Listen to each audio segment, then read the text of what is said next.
As Canadians, we are known as polite, cooperative people, always willing to help. So when we saw Europeans wrestling with new free trade agreements, we thought, we can help with that. We know all about trade because of NAFTA, the North American Free Trade Agreement. NAFTA was signed 22 years ago. NAFTA was meant to grow the economies of all three countries, create hundreds of thousands of new jobs, and generate greater wealth for everyone.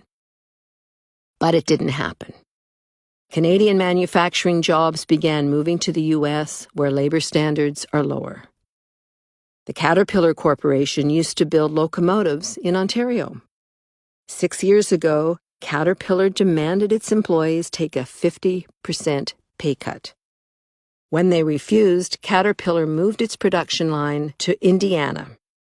600 Canadian workers lost their jobs. Their families were devastated. Then 4 years later, those American workers earning half as much, well, they lost their jobs too. Caterpillar moved its production line to Mexico, where it could pay even less. In the past 6 years alone, Canada has lost 350,000 manufacturing jobs. Incomes have stagnated. Family debt is at historic levels. NAFTA is not the only reason, but it's a big one. So-called free trade deals do more than just lower wages.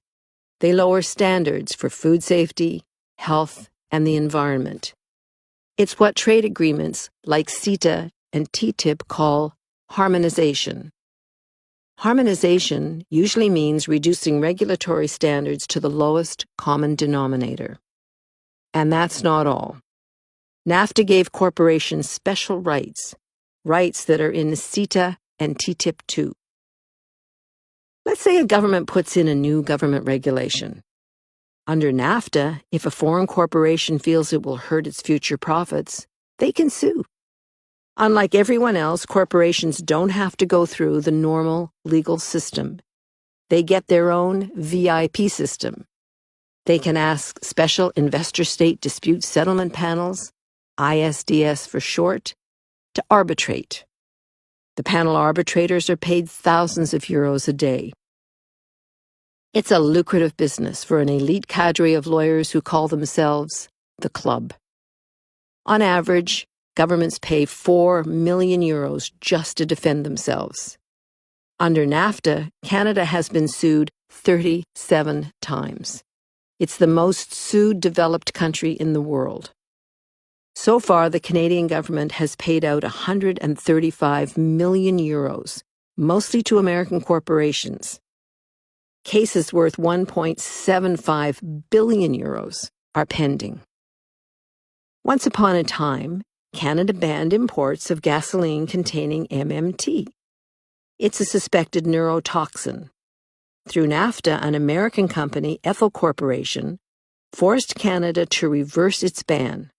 In addition, Canada had to pay Ethyl 10.2 million euros for lost revenue.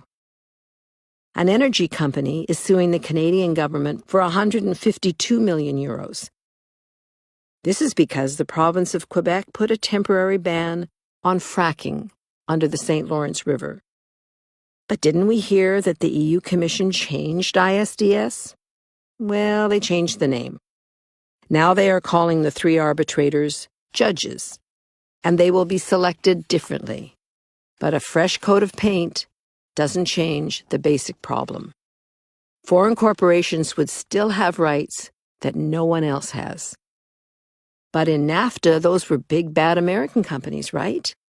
After all, Canada's regulatory standards are a lot like Europe's. Harmonizing European and Canadian standards shouldn't be anything to worry about, eh? Well, no. Here's the problem. Almost every big American corporation has a Canadian subsidiary. Let's say that TTIP is never signed.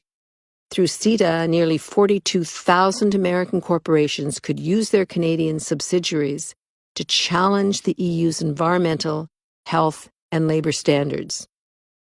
With CETA, the EU predicts small growth. Is this deal really worth it?